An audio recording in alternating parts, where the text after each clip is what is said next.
शिक्षा किसी भी देश के लिए बहुत महत्वपूर्ण होती है। वहां के नागरिकों के शिक्षा पर देश का विकास निर्भर करता है। ऐसे ही समय के साथ साथ शिक्षा में बदलाव या नवीनीकरण भी आवश्यक होता है। इसी के आधार पर हमारे देश में भी केंद्र सरकार द्वारा नई शिक्षा नीति को लागू किया है। इस नई शिक्षा नीति से न सिर्फ शिक्षा के स्तर में बढ़ोतरी होगी, बल्कि गुणवत्ता के मामले में भी सुधार होगा। इसी शिक्षा नीति के तहत academic bank of credit ABC को भी लागू किया गया है। इस सिस्टम के जरिए सभी विद्यार्थियों को लाभान्वित किया जाएगा। Academic bank of credit ABC scheme, academic bank of credit scheme हमारे देश के प्रधानमंत्री श्री नरेंद्र मोदी जी ने की है। ये स्कीम नई शिक्षा नीति के तहत शुरू की गई है, जिसका सीधा लाभ शिक्षा ग्रहण कर रहे छात्रों को मिलता है। विशेषकर ये स्कीम उन विद्यार्थियों के लिए लाभकारी होगी जिन्हें अपनी पढ़ाई किन्हीं कारणों के चलते बीच में ड्रॉप कर देते हैं। ऐसे विद्यार्थियों को इस स्कीम के जरिए अपनी छोड़ी हुई पढ़ाई को फिर से वहीं से शुरू करने का अवसर मिलता है। इसके लिए उन्हें फिर से अपनी पढ़ाई शुरू नहीं करनी होती। इस scheme academic bank of credit ABC scheme का लाभ वो छात्र ही उठा सकेंगे जिनके शिक्षण संस्थान यूजीसी के अंतर्गत मान्यता प्राप्त हों और साथ ही उन्होंने स्कीम के तहत अपना पंजीकरण कराया हो। तभी इस संस्थान में पढ़ने वाले छात्रों को इसका लाभ मिलेगा। समझिए क्या होता है academic bank of credit ABC. Academic bank of credit ABC एक प्रकार का वर्चुअल स्टोर हाउस है जिसमें सभी विद्यार्थियों का डेटा रिकॉर्ड होगा। ध्यान दिला दें कि जिन संस्थानों ने अपना पंजीकरण registration academic bank of credit scheme में कराया होगा, उन्हीं संस्थानों में पढ़ने वाले छात्रों को यह सुविधा प्राप्त होगी। उन्हीं के रिकॉर्ड्स स्टोर होंगे। साथ ही बता दें कि स्कीम के तहत संस्थानों द्वारा उपलब्ध कराए गए विद्यार्थियों के डेटा को ही स्टोर किया जाएगा तथा वे ही मान्य होंगे। Academic bank of credit ABC एक कमर्शियल बैंक की तरह कार्य करेगा जिसके ग्राहक विद्यार्थी होंगे। जैसे कि लेख में बताया गया है कि इसका लाभ उन छात्रों को प्राप्त होगा जो बीच में पढ़ाई ड्रॉप कर देते हैं। यदि छात्र अपनी पढ़ाई छोड़ देते हैं तो उन्हें उनके कोर्स के दौरान के समयावधि के अनुसार सर्टिफिकेट, डिप्लोमा या डिग्री प्रदान की जाएगी।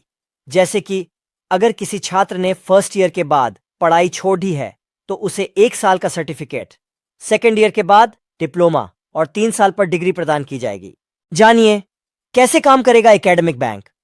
एकेडमिक बैंक ऑफ क्रेडिट में सभी विद्यार्थियों का अकाउंट खोला जाएगा, जिसके बाद उन सभी को एक विशेष आईडी मिलेगी और उन्हें स्टैंडर्ड ऑपरेटिंग प्रोसीजर एसओपी का पालन करना होगा।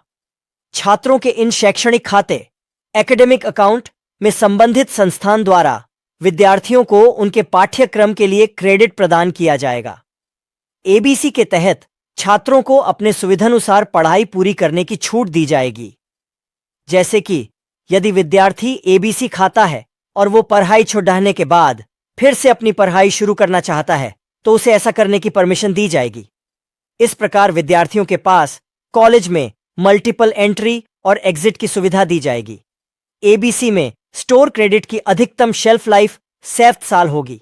7 साल के बाद इसका फायदा नहीं मिलेगा।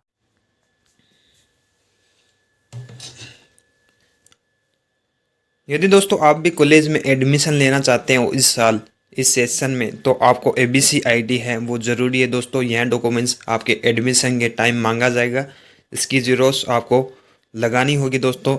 तो एबीसी आईडी बनाने के लिए आपको यहाँ पर सर्च करना है। यह मैं मोबाइल से दिखा रहा हूँ दोस्तों, ये आपको डेस्कटॉप टाइप में दिखा रहा है। तो आप यहाँ से जाके 3 डॉट पर जाके यहाँ पर डेस्कटॉप ऑप्शन आता है, वो आप कर सकते हो। ठीक है, उसके बाद में यहाँ पर आपको नॉर्मली एबीसी लिख देना है। सर एबीसी लिख देता हूँ, उसके बाद में सर्च करना है। उसके बाद में आपके सामने पहला जो लिंक आ रहा है आप देख सकते हो www.abcgovernment.in आ रहा है। तो इस पर आपको क्लिक करना है। जैसे आप इस पर क्लिक करते हो तो इसकी ऑफिशियल वेबसाइट है वो ओपन हो जाती है, आप देख सकते हो।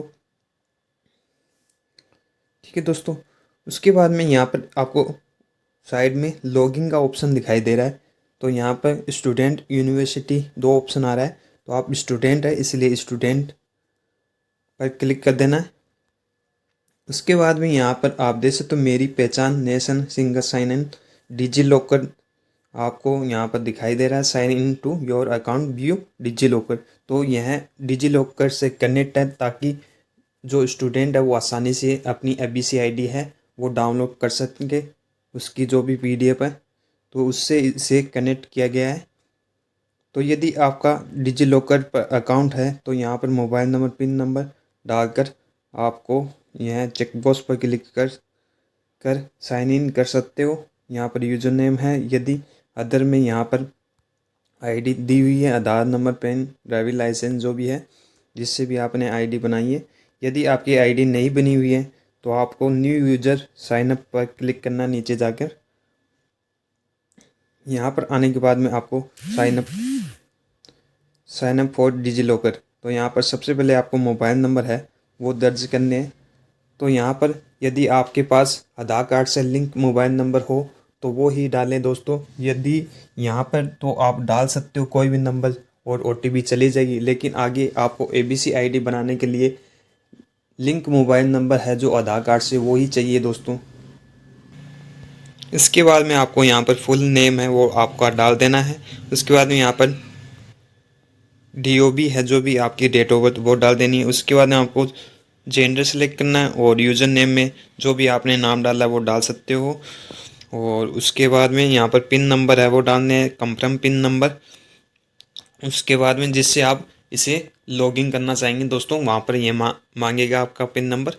तो आपको इसका ध्यान रखना है, पिन नंबर जो भी डाले वो आपको याद कर लेने हैं। उसके बाद नीचे चेकबॉक्स पर क्लिक कर देना है कि मैं यह टर्म्स ऑफ यूज वेरीफाई करता हूँ। उसके बाद में आपको वेरीफाई कर लेना है दोस्तों। आप उसके बाद न्यू विंडो पर ओपन होंगे। जैसे ही अब आप वेरीफाई करते हैं तो आपके सामने यह डिटेल आ जाती है दोस्तों, आपकी DOB, जेंडर, मोबाइल नंबर और आपका नाम। उसके बाद में यहाँ पर आधार नंबर डालने हैं और प्रोसीड कर देना है। उसके बाद में वेरीफाई पर क्लिक कर देना है। उसके बाद में न्यू विंडो ओपन होगी दोस्तों। यहाँ पर वेरीफाई OTP जो भी आधार कार्ड से मोबाइल नंबर लिंक है उन पर मोबाइल नंबर पर OTP जाएगी, वो यहाँ पर आपको इंटर करनी है OTP और फिर आपको सबमिट कर देनी है। तो यहाँ पर आपके जो भी मोबाइल नंबर है वो आधार कार्ड से लिंक होने ज़रूरी है दोस्तों, मैंने आपको पहले ही बताया था वीडियो में।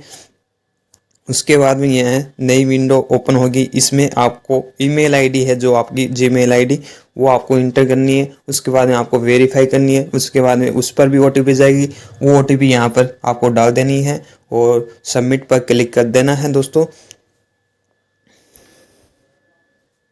उसके बाद में यह नई विंडो ओपन होगी।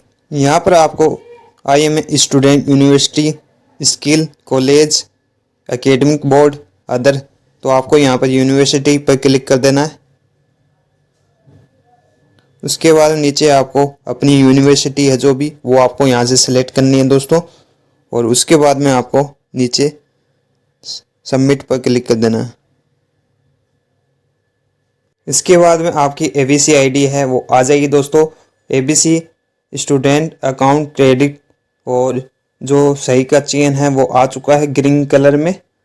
तो यह आपकी ABC आईडी है, इसे आप नोट कर सकते हो और इसकी जीरोस कॉपी है वो भी निकलवा सकते हो।